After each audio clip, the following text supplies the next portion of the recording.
नमस्कार, news phonation देख रहे हैं आप और मैं हूं सानिया आपके साथ। बिहार में विधानसभा चुनाव का शोरगुल तो आपके कानों तक पहुंच ही रहा होगा, यानी कि तैयारियां एकदम सेट है और अब बारी है चुनाव प्रचार की। तो देखिए, चुनाव प्रचार में एनडीए तो पूरी तरीके से जुटी हुई है, लेकिन महागठबंधन जो है छठ के बाद से चुनावी प्रचार में जुट जाएंगे। लेकिन अगर बात की जाए नामांकन की, तो नामांकन प्रक्रिया जो है दूसरे चरण की वो पूरी हो चुकी है। उसके बाद नामांकन वापस लेने का जो डेट एस्टिमेटेड था वो भी पूरा हो चुका है, यानी कि कल जो है लास्ट डेट था, जिस डेट के अनुसार ही उन्हें नामांकन वापस ले लेना था।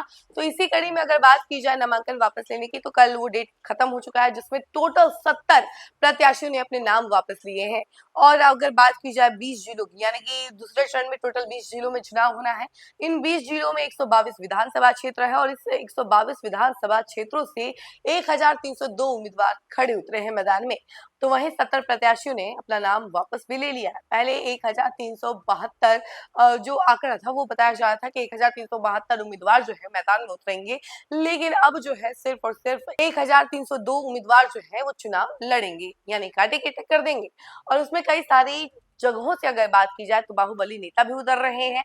तो ये चुनाव जो है कई मायने में अहम भी है और एक इम्पोर्टेंट चुनाव भी कहा जा सकता है, क्योंकि यही चुनाव पूरे देश की राजनीति को सक्रिय करेगा। उसके बाद से पूरे देश की राजनीति को अपनी तरफ मोड़ेगा, क्योंकि यहाँ जो डिसीजन होता है उसी के अकॉर्डिंग पूरे देश की राजनीति चलती है, ऐसा पॉलिटिकल पंडितों का कहना है। तो देखिए, इसके अलावा हम अगर बात की जाए कि चुनाव को लेकर क्या कुछ तैयारियां हैं महागठबंधन की, क्योंकि सबसे पहले महागठबंधन को लेकर ही कंफ्यूजन चल रहा था। कल तक हमने आपको यही तक कहा था कि महागठबंधन हो सकता है कि प्रेस कॉन्फ्रेंस में कई बातों का खुलासा ना करे। तो देखिए, इस बात को लेकर जो है पूर्ण विराम लग चुका है कल के प्रेस कॉन्फ्रेंस के बाद कि सीएम फेस कौन होने वाला है महागठबंधन का सीएम फेस ऐलान हो चुका है, क्योंकि तेजस्वी यादव जो है अब ये सीएम चेहरा होने वाले हैं। तो वहीं डिप्टी सीएम की बात की जाए तो डिप्टी सीएम मुकेश सहनी होने वाले हैं। दूसरे डिप्टी सीएम का नाम अभी तो उजागर नहीं किया गया है, लेकिन कहा यह जा रहा है कि ये डिप्टी सीएम का जो पद है दूसरी जाति में जाएगा, या तो फिर स्वर्ण या फिर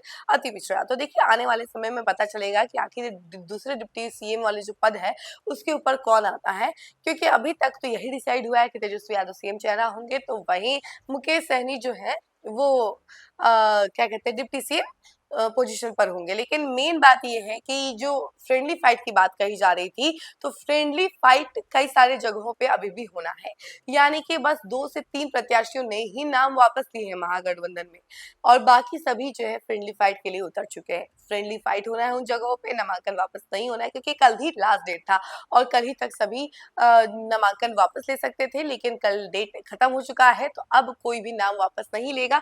तो महागठबंधन में ऐसा पहली बार देखा जा रहा है कि फ्रेंडली फाइट होना है, जहां पर एक ही जगह से दो उम्मीदवार महागठबंधन से उतरने वाले हैं। दोनों के बीच में कांटे की टक्कर होनी है और कहीं ना कहीं इसकी वजह से जनता भी कंफ्यूज जरूर होगी, लेकिन ये जरूर पता चल जाएगा कि महागठबंधन में कौन प्रत्याशी ज्यादा काबिल था। तो देखिए, ये तो पहली बार हुआ है बिहार में, और ऐसा पहली बार होते ही रहता है, क्योंकि बिहार का राजनीति ऐसा है कि बिहार की राजनीति में कई सारी नई चीजें होती हैं और वो नई चीजें जो है पूरे देश की राजनीति को प्रभावित करती हैं।